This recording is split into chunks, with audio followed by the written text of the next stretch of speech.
In Constantinople, dying was sometimes the safest career move an emperor could make, and the palace had a system for it. Let that settle in for a moment. Not a rumor. Not a legend whispered by unreliable chroniclers with an axe to grind. A system, with protocols, personnel, and a success rate that would make a modern witness protection program quietly envious. But before we get to the dying, or rather the very creative not dying, we need to understand the job. Being a Byzantine emperor was, statistically speaking, one of the most lethal occupations in the medieval world. Of the roughly 88 emperors who ruled from Constantinople between the 4th and 15th centuries, nearly half were violently deposed. That's deposed, not defeated in battle, not voted out, not gently nudged toward retirement with a pension and a country estate. Deposed, which in Byzantine terms meant blinded, castrated, strangled, poisoned, mutilated, thrown from walls, or some creative combination of the above. The great palace itself seemed to know this. It was a sprawling complex of marble halls, mosaic-covered chapels, and torchlit corridors that smelled of frankincense and cold stone. Silk shoes whispered across porphyry floors. Gold tessera caught the flicker of oil lamps and threw tiny constellations across the ceiling. It was breathtaking. It was beautiful. And underneath the incense and the shimmer, the ambient mood was something very close to permanent, low-grade terror. Every emperor knew the math. Stay on the throne long enough and someone would come for it. A general with ambitions. A brother with grievances. A mob with theological opinions. The question was never whether the end would come. It was how. And here was the paradox that made Constantinople's palaces so uniquely dangerous. Stepping down didn't help. Abdication in the Byzantine world was not retirement. It was an invitation to be murdered more slowly and with slightly more ceremony. An ex-emperor was a living accusation, a theological loose end, a permanent justification for rebellion. So staying was lethal. Leaving was lethal. Which meant someone, at some point, had to invent a third option. Something between ruling and dying. Something that looked like death, sounded like death, smelled like funeral candles and damp stone passages, but was, in practice, something else entirely. The Byzantine court didn't just imagine this third option. It built it. And it used it more often than anyone is entirely comfortable admitting. In England, an abdicated king could sometimes retire to a drafty castle and write poetry. In Byzantium, an abdicated emperor could retire to a shallow grave. The difference wasn't cultural. It was theological. Byzantine political theory held that the emperor was God's chosen representative on earth, a living bridge between heaven and the imperial administration. This was not a metaphor. It was constitutional law, insofar as Byzantium had a constitution, which it mostly didn't, because God's representative doesn't need one. The problem with being God's chosen is that God apparently never updated his selection. A former emperor remained, in the eyes of the faithful and the opportunistic, a divinely anointed figure. Every monastery cell, every provincial estate, every quiet corner where a deposed ruler sat eating bread and trying to be forgotten became a potential headquarters for the next coup. And everyone knew it. The new emperor knew it. The old emperor knew it. The generals knew it. The church knew it. So they handled it the way Byzantium handled most theological inconveniences. Brutally. Romanos IV Diogenes abdicated after the catastrophe at Manzikert in 1071. He was promised safety. He was promised his life. What he received instead was a blinding so savage and so deliberately botched that the wounds became infected and killed him. The smell of the infection, according to one chronicler, was detectable from across the room. The monks assigned to care for him reportedly wept. He was not unusual. He was average. Emperor after emperor learned the same lesson. The moment the purple robes came off, the knives came out. Not always immediately. Sometimes there were weeks of polite house arrest, quiet meals, carefully worded letters of reassurance. But the ending was remarkably consistent. Abdication, in other words, was not an exit. It was a waiting room with a very specific destination.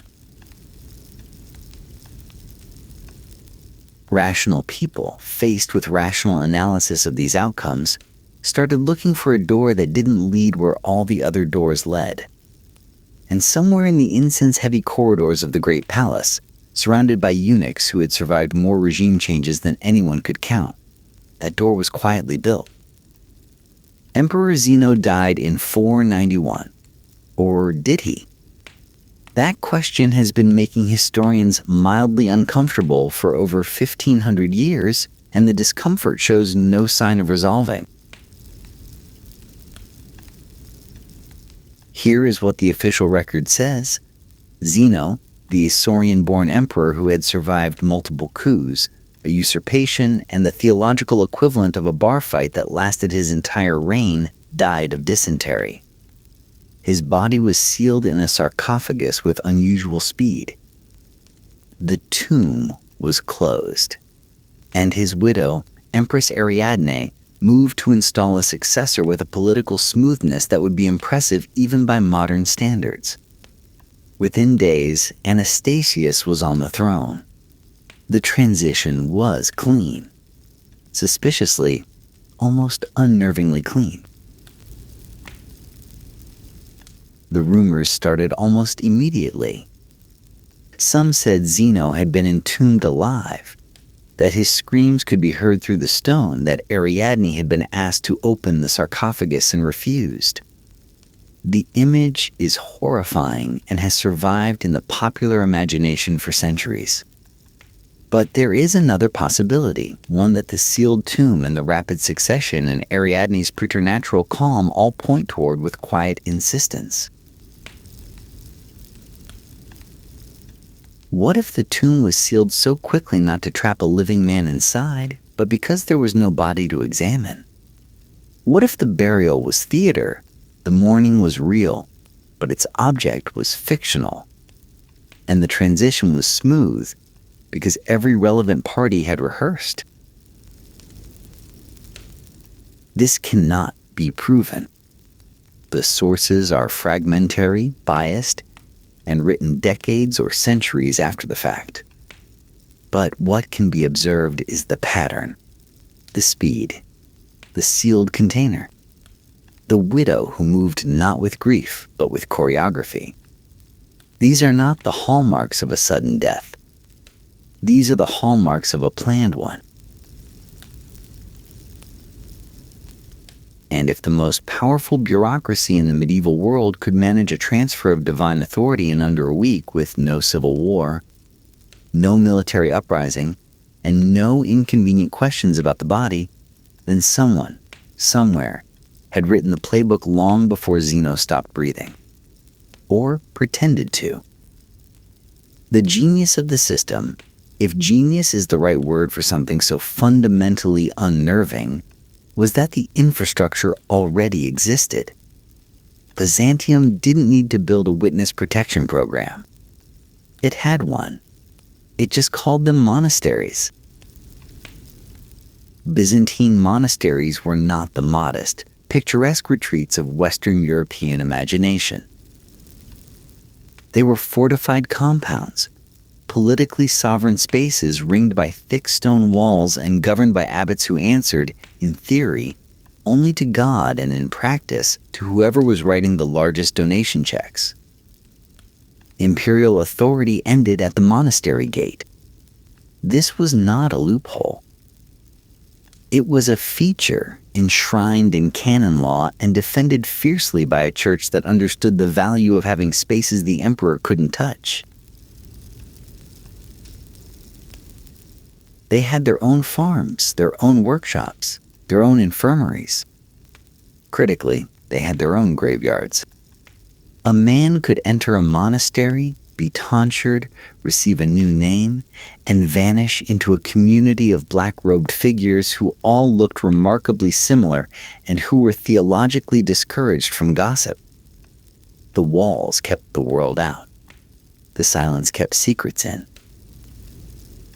The transition itself was a sensory demolition of identity. The shearing of the hair came first, long imperial locks falling to a cold stone floor. Then the robes. Purple silk replaced by coarse, undyed wool that scratched against skin accustomed to the finest fabrics in the Mediterranean. The cell was small, damp, and smelled of old parchment mildew and the faint residue of centuries of burning tallow candles. The food was plain. The bed was a plank. The daily schedule was prayer, labor, prayer, silence, prayer.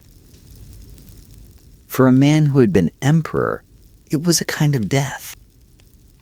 Just not the permanent kind. And the church cooperated. Of course it did. Every emperor hidden behind monastery walls was a debt the state owed the church. Every faked funeral conducted by a cooperative bishop was leverage, quiet and enormous, that could be called upon later. The patriarch who sealed the coffin knew what he was doing. He was making an investment. Monasteries didn't just hide the living dead. They profited from them.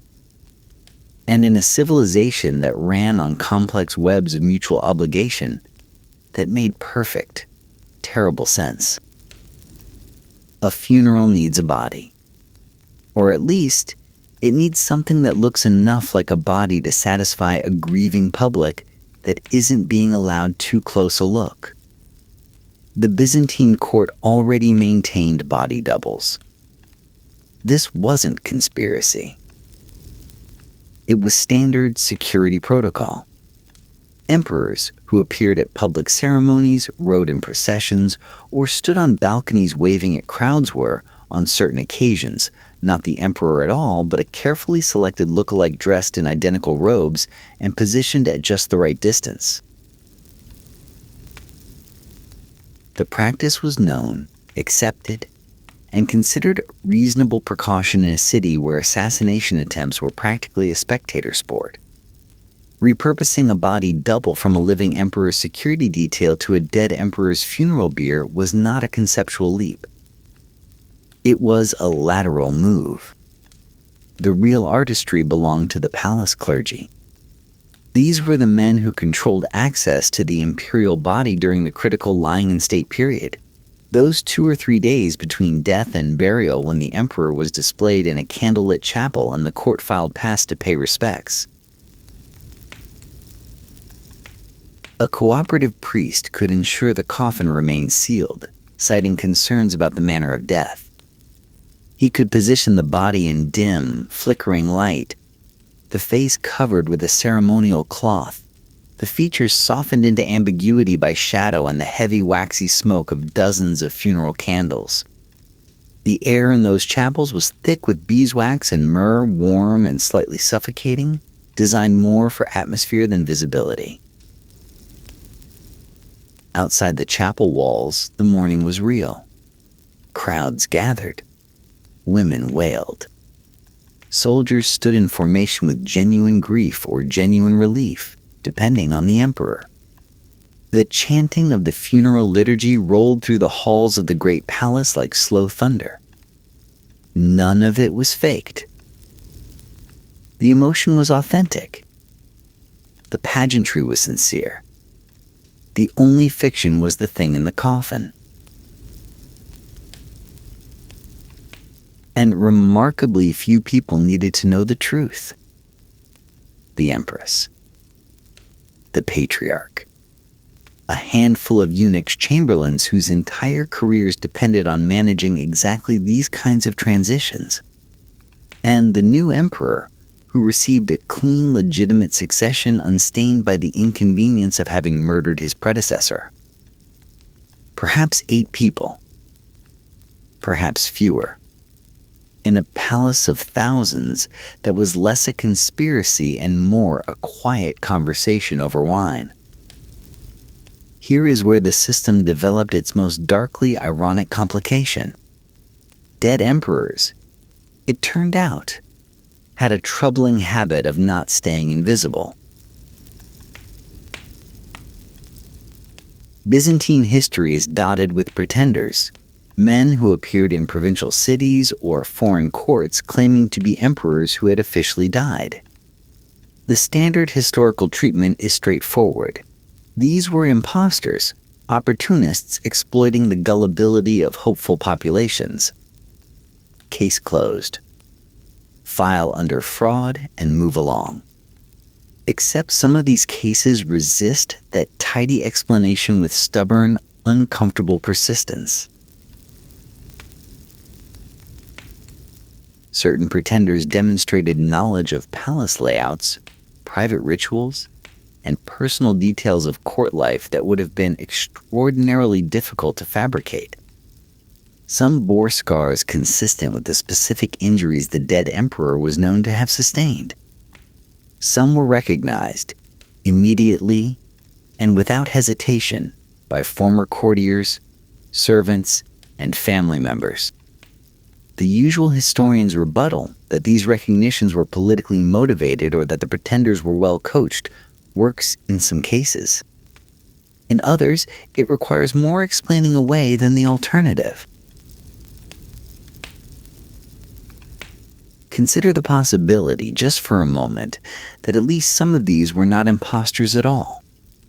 That the staged death had worked perfectly. The funeral had been convincing. The monastery had been discreet. And the former emperor had settled into his new life of wool robes and vespers. And then something went wrong. A political shift that made return seem possible. A local crisis that drew attention. Or simply the fundamental human difficulty of staying dead when one is, in fact, alive. The conspiracy's deepest irony lived here. The system was designed to give emperors a way out. But the way out was a one-way door. Once dead, an emperor could not come back without unraveling the entire fiction, destabilizing the successor, embarrassing the church, and exposing the bureaucracy. The men who escaped death became prisoners of their own escape. Dying, it turned out, was the easy part. The real challenge was remembering to stay dead. And not everyone managed it. This was not improvisation. That is the detail that transforms the story from palace gossip into something genuinely unsettling. The Byzantine Empire did not stumble into faking imperial deaths through a series of one-off emergencies. It developed a process. And process, in Byzantium, meant bureaucracy. The Byzantine administrative apparatus was, without exaggeration, the most sophisticated in the medieval world. It tracked tax revenues across 3 continents, managed a diplomatic corps that operated in a dozen languages, and maintained personnel files on tens of thousands of civil servants. It was meticulous, obsessive, and deeply allergic to leaving things to chance. When this machinery turned its attention to the problem of imperial death management, the results were characteristically thorough. And characteristically traceable if one knows where to look. The fingerprints appear in the gaps.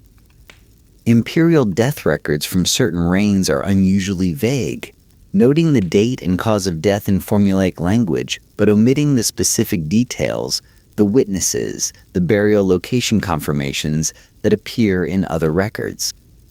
Some burial sites were never independently verified. Some tombs, when later opened or investigated, contained ambiguous remains or no remains at all. These absences are not proof. But in a bureaucracy that documented everything from grain shipments to the color of ambassadorial slippers, a sudden outbreak of vagueness around the death of a ruler is itself a kind of evidence. Then there are the monastic records. Scattered across archives from Mount Athos to Cappadocia, certain monasteries show the arrival of high-status individuals, men of advanced age, considerable education, and mysterious pasts, at dates that align with uncomfortable precision to imperial deaths in Constantinople. These men arrived with donations, large ones. The kind of donations that buy silence, comfort, and a cell with a window facing away from the road. The eunuch chamberlains were the connective tissue. These career civil servants, neither fully part of the military aristocracy nor the church hierarchy, occupied the administrative heart of the palace. They managed the imperial household, controlled access to the emperor's person, and survived regime changes with a consistency that bordered on supernatural. They had the knowledge, the access, and above all the motive. Stable transitions meant job security.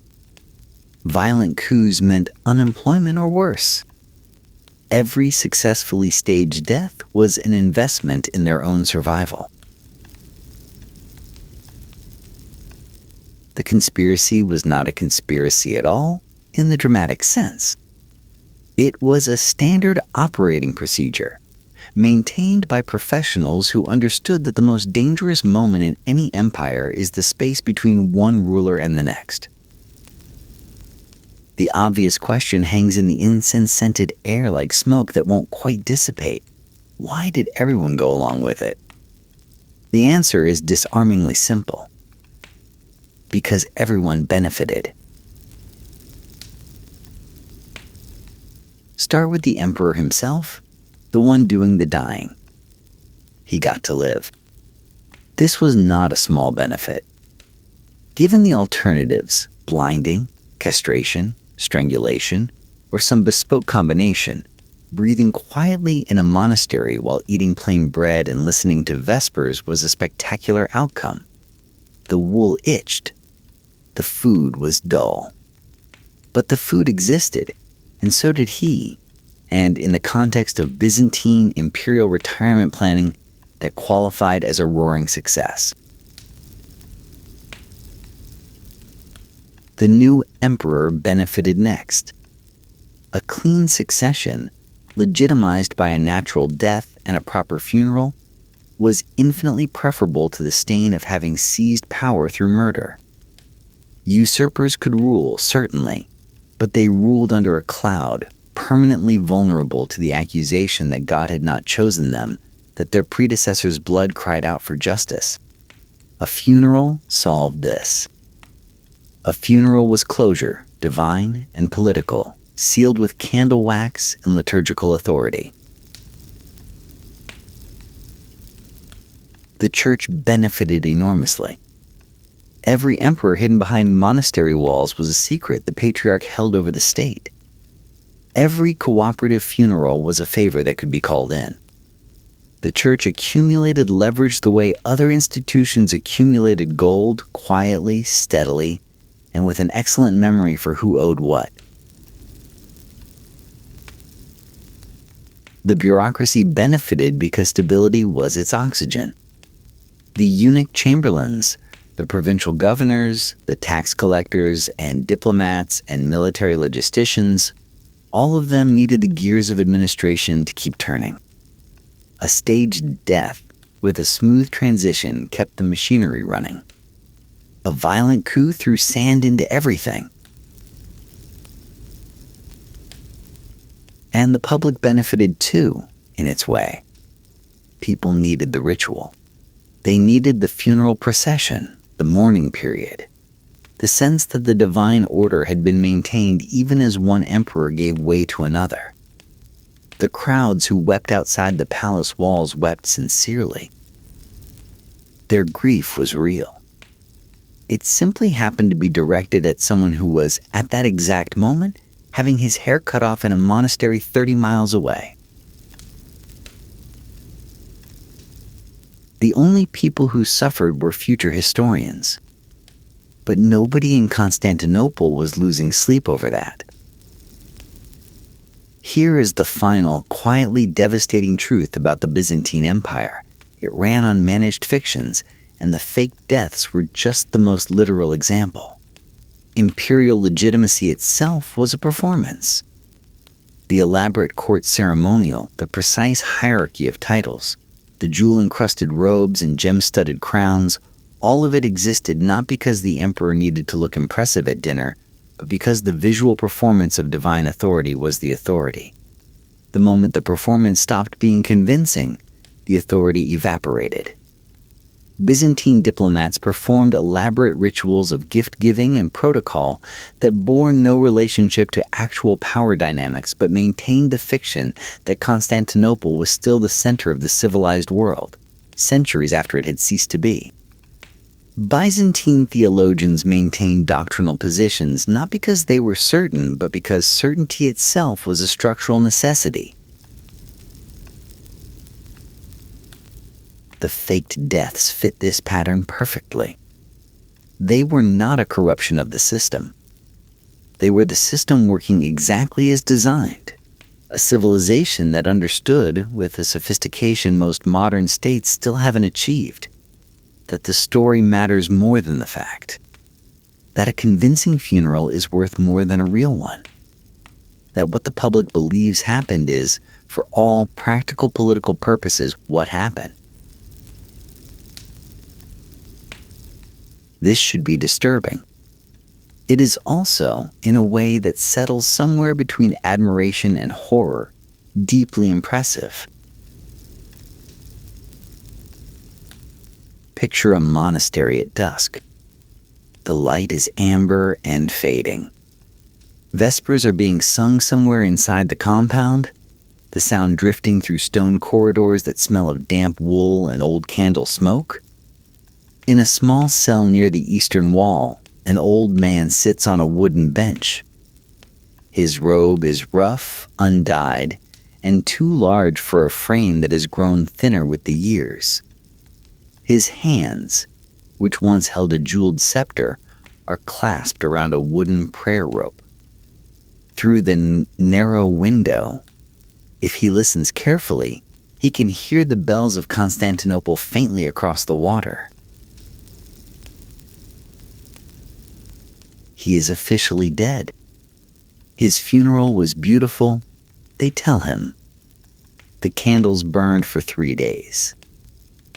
The mourning was sincere. He is, for the first time in decades, safe. Which is, when considered carefully, the most Byzantine sentence imaginable. The most sophisticated civilization in medieval Europe solved its succession crises not with law, not with democracy, not with orderly transfers of power. It solved them with really, really good funerals. And the comforting horror of that fact is that it worked.